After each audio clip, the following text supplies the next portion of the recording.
Hello friends, welcome to one சிறப்பு சமையல். இன்றைக்கி நம்ம பார்க்க போகிற ஸ்பெஷல் ரெசிபி ஹெல்தி அண்ட் டேஸ்டியான பச்சை பயிறு லட்டு. இன்றைக்கி நம்ம அந்த தோலோட அப்படியே சேர்த்து வறுத்து செய்ய போகிறோம். ரொம்ப ரொம்ப ஹெல்தியான ரெசிபி. குழந்தைங்க பெரியவங்க எல்லாருமே ரொம்ப லைக் பண்ணி சாப்பிடுவாங்க. வாங்க எப்படி செய்யலான்னு பார்க்கலாம். அதுக்கு அடுப்பில் ஒரு பேன் வச்சுட்டு 1 டம்ளர் அளவு பச்சை பயிறு சேர்த்து நல்லா வறுத்து விட்டுக்கலாம். அடுப்பை மீடியம் ஃப்ளேமில் வச்சுட்டு வறுத்து விடுங்க. பொறுமையாக கலந்து விடணும். ஒரு 7 நிமிஷத்துக்கு வறுத்து விடணும். அப்போ தான் பயிறு நல்லா வறுபட்டு வரும். கைவிடாமல் கலந்து விடுங்க. அப்போ தான் ஈவனாக வறுபட்டு வரும்.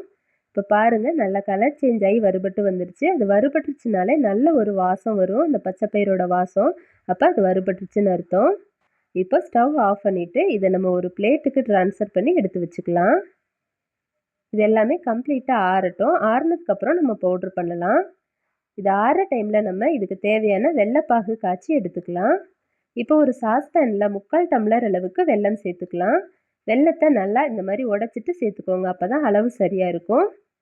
அதே டம்ளரில் 1/4 டம்ளர் அளவுக்கு தண்ணி சேர்த்து நல்லா கரைச்சி விட்டுக்கலாம். வெல்லத்துக்கு பாகு பதம் எதுவுமே கிடையாது, ஜஸ்ட்டு கரைஞ்சா போதும்.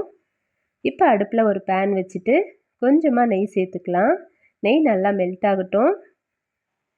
நெய் சூடானதுக்கப்புறமா அதில் ஒரு 10 முந்திரி பருப்பை 1-2 உடச்சிட்டு அது கூட சேர்த்துக்கலாம். சேர்த்துட்டு ஒரு 30 செகண்டுக்கு நல்லா கலந்து விட்டுக்கலாம். 30 செகண்ட் கலந்து விட்டதுக்கப்புறமா அதில் ஒரு 10 திராட்சை எடுத்து சேர்த்துக்கலாம். உலர் திராட்சை. நம்ம முந்திரியும் திராட்சையும் ஒன்றாவே சேர்த்தோம்னா முந்திரி வறுபடாது, திராட்சை வறுபட்டுரும். அதனால் முந்திரி சேர்த்துட்டு கொஞ்சம் சூடானதுக்கப்புறமா திராட்சை சேர்த்துட்டு நல்லா வறுத்து விடுங்க. அப்போ ரெண்டுமே ஈவனாக வறுபட்டு வந்துடும்.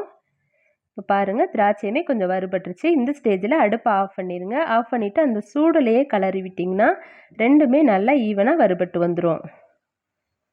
நம்ம அப்படியே ஆன்லேயே கலரி விட்டுட்டு இருந்தோம்னா அது கருத்து போயிடும்.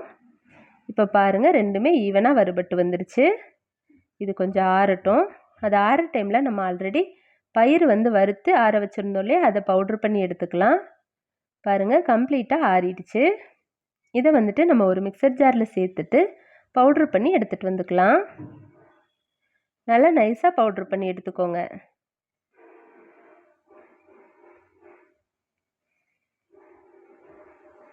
பாருங்கள், இந்த அளவுக்கு நல்லா பவுட்ரு பண்ணி எடுத்துக்கணும். இப்போ இதை ஒரு பவுலில் ட்ரான்ஸ்ஃபர் பண்ணிக்கலாம். மாற்றிட்டு அது கூடவே நம்ம வறுத்து எடுத்து வச்சுருக்கிற நட்ஸை சேர்த்துக்கலாம். நான் இன்றைக்கி முந்திரி திராட்சை சேர்த்துருக்கேன். உங்களுக்கு என்ன நட்ஸ் பிடிக்குமோ நீங்கள் சேர்த்துக்கோங்க.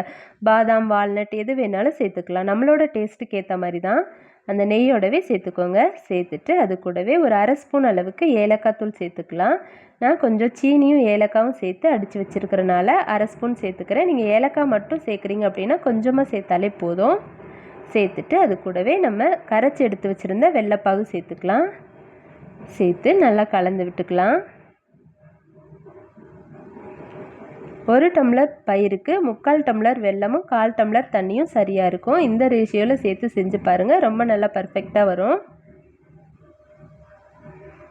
அவ்வளோதான். இந்த பாகும் அந்த மாவும் நல்லா மிக்ஸ் ஆகணும். அந்த அளவுக்கு நல்லா மிக்ஸ் பண்ணி விட்டுருங்க. சூடாக இருக்கிறதுனால கரண்டியில் மிக்ஸ் பண்ணிக்கலாம். சூடு ஆறிடுச்சுன்னா கையிலேயே நல்லா மிக்ஸ் பண்ணிக்கலாம்.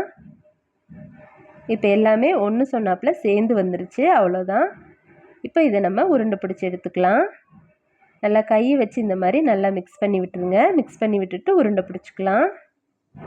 நம்மளுக்கு எந்த அளவுக்கு மாவு தேவையோ அந்த அளவுக்கு எடுத்துகிட்டு நம்ம உருண்டை பிடிச்சிக்கலாம். உருண்டை பிடிக்கும் போதே அந்த நட்ஸ் எல்லாம் எல்லா உருண்டையிலையும் வர மாதிரி நம்ம எடுத்துகிட்டு மாவு உருண்டை பிடிச்சிக்கலாம். அவ்வளோதான். இப்போ நம்மளோட டேஸ்டியான பச்சை பயிறு லட்டு ரெடி ஆயிருச்சு. இது குழந்தைங்களுக்கு ஸ்நாக்ஸு கொடுத்து விடலாம். ஈவினிங் டைம் ஸ்கூல் முடிச்சு வந்தாங்கன்னா நம்ம இதிலேருந்து ஒரு உருண்டை எடுத்து கொடுத்தோம்னாலே போதும். ரொம்ப நல்லா எனர்ஜெட்டிக்காக இருக்கும்.